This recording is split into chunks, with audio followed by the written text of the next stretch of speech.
दिगंत जो इंटर के विद्यार्थियों के लिए महत्वपूर्ण होगा।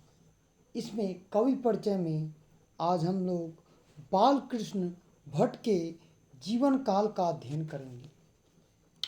तो बाल कृष्ण भट्ट जी का जो जन्म हुआ था 23 जून 1844 ईस्वी को और इनकी मृत्यु 20 जुलाई 1914 को।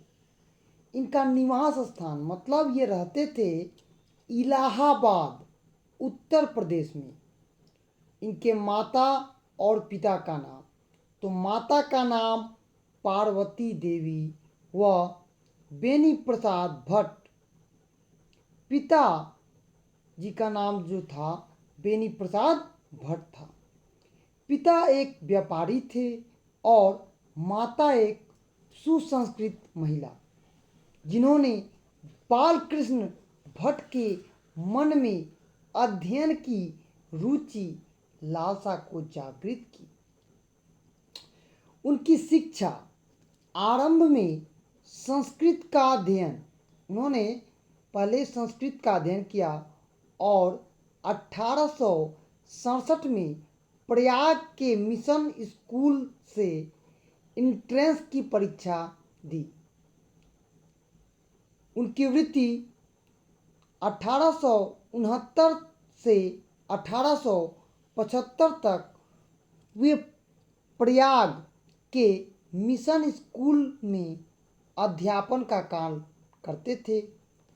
1885 में प्रयाग से CAB स्कूल में संस्कृत का अध्यापन किया और 1888 में प्रयाग की कायस्थ पाठशाला इंटर कॉलेज में अध्यापक नियुक्त हुए। किंतु उनका जो स्वभाव था बाल कृष्ण भट्ट का वह उग्र था। इस कारण उन्हें नौकरी छोड़नी पड़ी, लेकिन लेखन कार्य पर वह निर्भर रहे। विशेष परिस्थिति पिता के मृत्यु के उपरांत पैतृक व्यापार संभालने के नाम पर घर में कलह का माहौल हुआ। पैतृक घर छोड़कर घोर आर्थिक संकट से जूझते हुए हिम्मत से काम लिया और साहित्य के प्रति बाल कृष्ण भट्ट का जो समर्पण है वह दिखता है।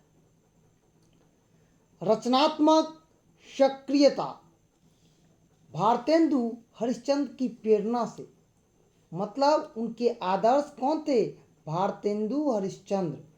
हिंदी वर्धनी सभा प्रयाग की ओर से 1877 में हिंदी प्रदीप नामक मासिक पत्रिका निकालना प्रारंभ किया।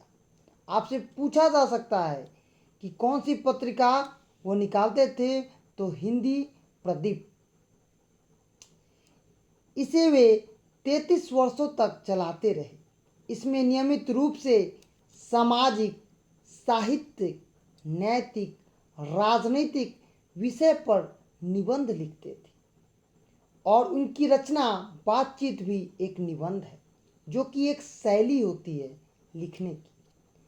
1881 में वेदों की युक्तिपूर्ण समीक्षा की और 1886 में लाला श्रीनिवास दास के संयोगता स्वयंवर की कठोर आलोचना की।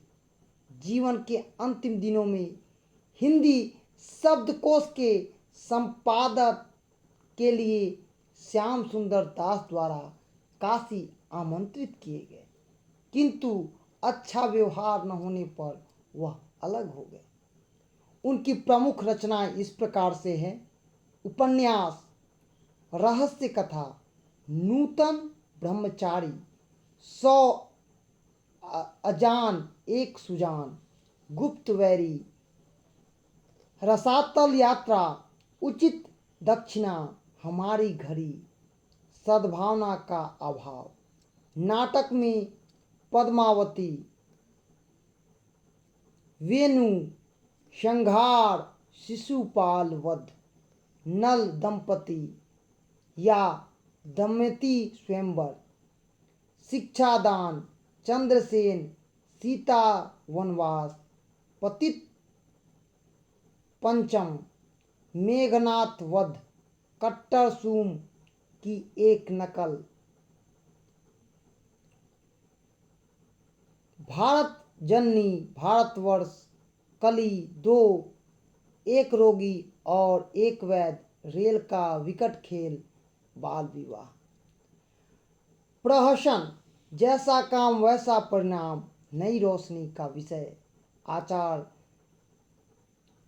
बवंडर आदि निबंध 1000 के आसपास निबंध है, जिसमें 100 से ऊपर बहुत ही महत्वपूर्ण है।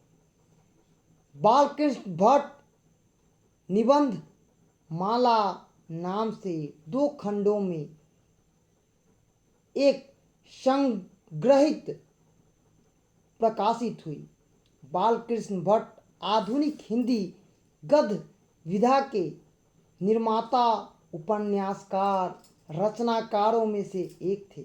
वे भारतेंदु युग के साहित्यकार, हिंदी के प्रारंभिक युग के प्रमुख महान पत्रकार, निबंधकार और हिंदी के आधुनिक आलोचनाओं के प्रवर्तक के रूप में अग्रणीय हैं। उन्होंने आधुनिक हिंदी साहित्य को अपनी प्रतिभाशाली जन्म स्थली के रूप में माना है। निश्चित ही इस महान युगतकारी कार्य में वे एकाएक नहीं हैं। स्वयं भारतेंदु हरिश्चंद्र, प्रताप नारायण मिश्र, प्रेमघन, राधाचरण गोस्वामी जैसे अनेक महान साहित्यकार उनके साथ थे। तो आज हम लोग बालकृष्ण भट्ट का जीवन काल अध्ययन किए हैं, जो आपकी इंटर की परीक्षा के लिए बहुत ही महत्वपूर्ण होगा। धन्यवाद।